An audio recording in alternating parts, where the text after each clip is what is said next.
Hello fellow nerds, Alex the Human here with TalesOfTheCon.com, coming to you again with my next flavor of the week. Now this flavor of the week is another mashup, because why not? And this week's flavor is Superman and Batman Public Enemies. So I've done a couple on Batman, but I haven't done anything on Superman.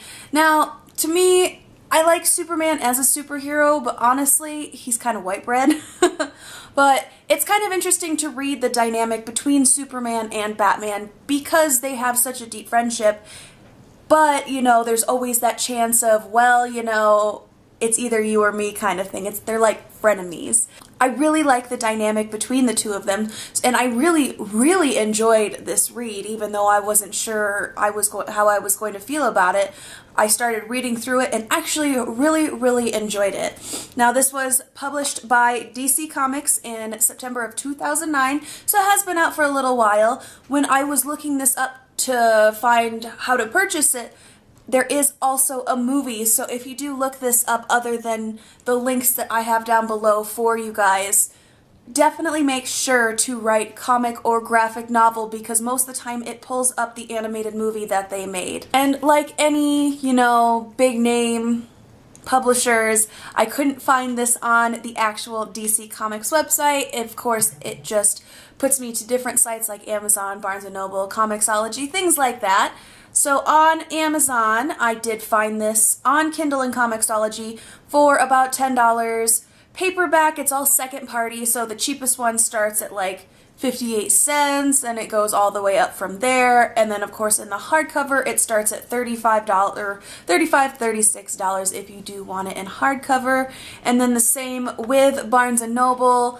It's all second party stuff. The paperback starts at $2, $3 and goes up from there. And then I looked for the hardcover on here and it looked like it was almost $130 for the hardcover. So that's like, whoo, jeez, calm down.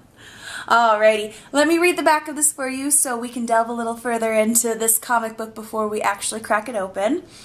A tale of loyalty and unlikely friendship featuring two of the most famous superheroes on the planet. Superman Batman, Public Enemies, pairs the Man of Steel with the Dark Knight. The iconic heroes unite when President Lex Luthor accuses Superman of terrible crimes against humanity and assembles a top-secret team of powerhouse heroes to bring Superman in. But the world's finest duo are determined to topple the corrupt president's reign once and for all. This is definitely kind of like an all-around, like, good read for someone who hasn't really read a whole lot of superheroes slash Batman slash Superman kind of thing. This one kind of gives you a lot of insight on a lot of different things, but it doesn't really leave you hanging or lacking knowledge. Let's open it up. So this comic book starts off with an early exchange from when Clark met Bruce many years ago. You can see Clark playing ball with his friend, and you can see Alfred here and Bruce in the back window there, and that was kind of like their brief meeting before. And it says at the bottom here, if you kind of look, see the yellow boxes are always going to be Superman's internal monologue, and the blue ones are always Batman's internal monologue, so you can kind of get an idea of who's talking when. And it says, Superman said, "I still wonder if we should have asked him to play, if it would have made a difference." And Batman said, "Sometimes I wish they would have asked me to play, but by then my life had changed. I had no time for games." So this, of course, is after Bruce Wayne loses his parents. And then, of course, it goes into a little quick origin of both Batman and Superman. You can kind of see it from their perspective. So, of course, the little baby one is Superman, and the one where you see Martha and Thomas Wayne is going to be Batman. And it kind of just goes through a recap of their origin really quick. And then the actual story starts off with Superman flying around Metropolis doing his thing when he notices at Star Labs here it's on fire. And then all of a sudden he tries to start to see what it's about and gets hit. And it actually hurts him. He's like, what the heck? Not many people can actually hurt me. And it is, Honestly, I'm not really sure how to pronounce it. I've just been like saying Metalo in my head, so that's what we're gonna go with. If you guys know the proper pronunciation, don't judge me too harshly. So they go through this huge big battle, and Superman is trying to defeat him, and you find out that he has a kryptonite heart. So of course that's Superman's pretty much one weakness, is kryptonite. So Superman gets the snot beat out of him pretty harshly. It goes into Batman, and you see him here at the cemetery being the world's greatest detective, because that's what he does, and he's kind of assessing the scene. This cemetery has been dug up, torn apart, and Batman's kind of assessing the scene before the police officers show up.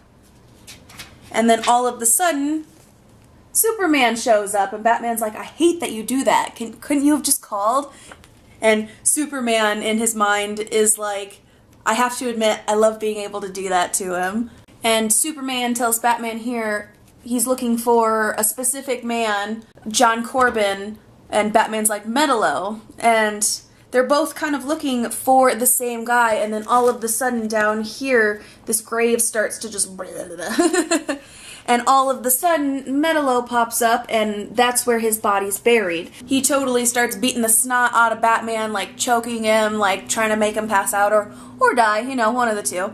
And Superman here laser beams his arm, and then all of a sudden, Metalo, out of nowhere, shoots this gun that has a fragment of kryptonite in it, and it hits Superman. So Superman gets hit by the fragment right near his heart. And then Batman jumps in immediately after him, trying to remove the kryptonite shard, and Metalo buries them pretty much alive. And so that's really the start of the comic book. He does pop up every so often throughout this 6-issue graphic novel, but he is kind of like that lingering quest that doesn't really get solved, because you find out, of course, John Corbin was the one who shot Martha and Thomas Wayne, and Batman is like, ah, why didn't you tell me? What is wrong with this? Why wouldn't you want to know if I knew something about your parents? But the real main storyline of this story is that there is this huge chunk of the planet Krypton hurtling through space towards Earth. Now, if this whole thing, this whole giant thing here hits Earth, it's basically going to eradicate it. It's irradiated, so just no life, no nothing. And of course, Lex Luthor in this comic book is the president, so he is trying to stop it, trying to shoot nuclear missiles at it, and it doesn't work. It just keeps going. And then it switches back to Batman and Superman, and you see Bruce Wayne here yelling at Superman about the whole thing with John Corbin, and then all of a sudden you kind of see, like, if you can kind of see down here, this little thing, and then all of a sudden, boom, this guy pops up